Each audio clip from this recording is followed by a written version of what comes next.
Je vais vous poser une question. Si vous répondez bien, je vous laisse. Vous pouvez répéter la question? Quelle étrange question. Je suis.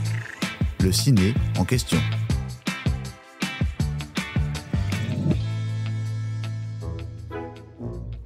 Air glaciaire, écureuil, mammouth, paresseux, tigre à dents de sabre, on va évidemment vous parler de l'âge de glace.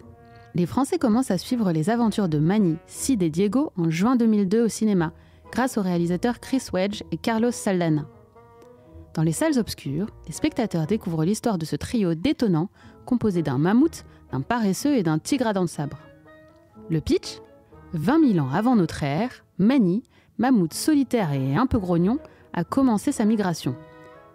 Il est rapidement rejoint par Sid, un gentil paresseux un peu foufou qui l'oblige à recueillir un bébé humain, Roshan.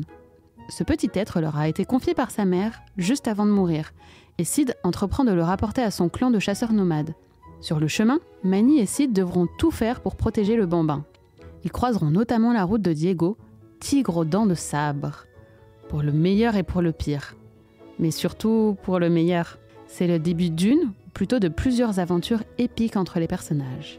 Ce film familial est un très beau succès. Dans l'Hexagone, il récolte plus de 3 millions d'entrées. En 2002, il est d'ailleurs au 13e rang des films les plus vus en France. Il faut dire que L'Âge de glace est, malgré quelques anachronismes insignifiants, un long métrage d'animation divertissant, avec des personnages attachants, ponctués de références savoureuses à la pop culture. L'Âge de glace s'offrira d'ailleurs plusieurs suites au fil des ans.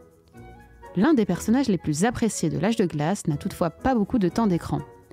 Vous l'avez deviné, c'est Scrat, l'adorable écureuil, un poil bébête obsédé par son gland bien-aimé. Un gland qu'il perd, qu'il récupère, qu'il tente de conserver à tout prix et qui lui fera vivre de nombreuses péripéties. Des péripéties toutes plus comiques les unes que les autres, qui s'entrechoqueront avec celles du trio de héros. Et si Manny, Sid et Diego sont doués de parole, Scrat, lui, ne prononce pas un mot. Mais alors, pourquoi le personnage de Scrat ne parle-t-il pas dans L'Âge de glace ? D'abord, sachez que Scrat ne figurait pas dans l'histoire originale. Il est finalement ajouté pour apporter un aspect comique supplémentaire au film. Le personnage devient tellement culte qu'il est bientôt considéré comme la mascotte des studios d'animation Blue Sky. En version originale, c'est le réalisateur Chris Wedge lui-même qui lui prête sa voix, ou plutôt ses cris. Car oui, Scrat glapit, crie, hurle, exulte, mais il ne prononce aucun mot. Zéro. Et le réalisateur Chris Wedge a expliqué pourquoi, revenant dans un premier temps sur la création du petit écureuil. Je voulais quelque chose d'amusant très tôt dans le film, a ainsi expliqué Chris Wedge à Allociné. Je voulais m'assurer que L'Âge de glace lui-même soit un personnage. Je me suis dit que le meilleur moyen d'y parvenir serait peut-être d'avoir un glacier géant en train de poursuivre quelqu'un. Le réalisateur fait alors appel à l'artiste Peter de Sive, spécialiste en illustration et en animation, pour superviser la naissance des personnages. Il évoque à ce moment-là le petit animal.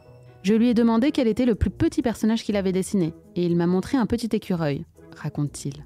Nous lui avons ajouté de petites dents de sabre, et nous avons décidé que ce serait lui qui serait poursuivi. Nous avons développé une histoire très rapide avec lui, qui tentait de rassembler ses glands, et ça s'est réduit à un seul gland. Et voilà, Scrat était né. Mais Scrat aurait pu avoir une vie bien plus courte. Ce qui est intéressant, c'est qu'il ne devait rester que pour la première scène, reprend Chris Wedge. À la fin de la scène, il devait finir écrabouillé par une patte de mammifère après avoir tout enduré. Il avait enfin récupéré son gland et il se faisait écraser. C'était la fin. Mais personne ne voulait le voir partir, alors on l'a gardé en vie. Ouf! Peter de Sive avoue lui aussi qu'il n'aurait jamais imaginé que son petit personnage hilarant prendrait une telle place dans l'histoire de L'Âge de glace. Heureusement, Scrat a survécu. Et Chris Wedge de détailler, donc, pourquoi Scrat ne parle pas. Pour moi, Scrat est l'essence même de l'animation, justifie-t-il. Il ne parle pas, tout est dans la gestuelle. Tout est dans ses expressions et dans les gags visuels. C'est comme ça que j'ai toujours voulu qu'il soit. Et chacun d'entre nous peut s'identifier à ses efforts. Quoi qu'on essaie de faire, qu'on réussisse ou pas, on peut s'identifier à Scrat. Parce qu'il perd souvent, et je pense que c'est le cas de la plupart d'entre nous. Et c'est drôle quand ça arrive à quelqu'un d'autre. Scrat ne parle pas, certes, mais qu'est-ce qui nous fait rire ? J'espère que cet épisode vous a plu. Si c'est le cas, abonnez-vous sur votre plateforme d'écoute préférée pour retrouver de nouveaux épisodes chaque semaine. Et si vous en voulez plus, découvrez la télé en question et les séries en question sur les plateformes d'écoute et téléloisirs.fr. À bientôt.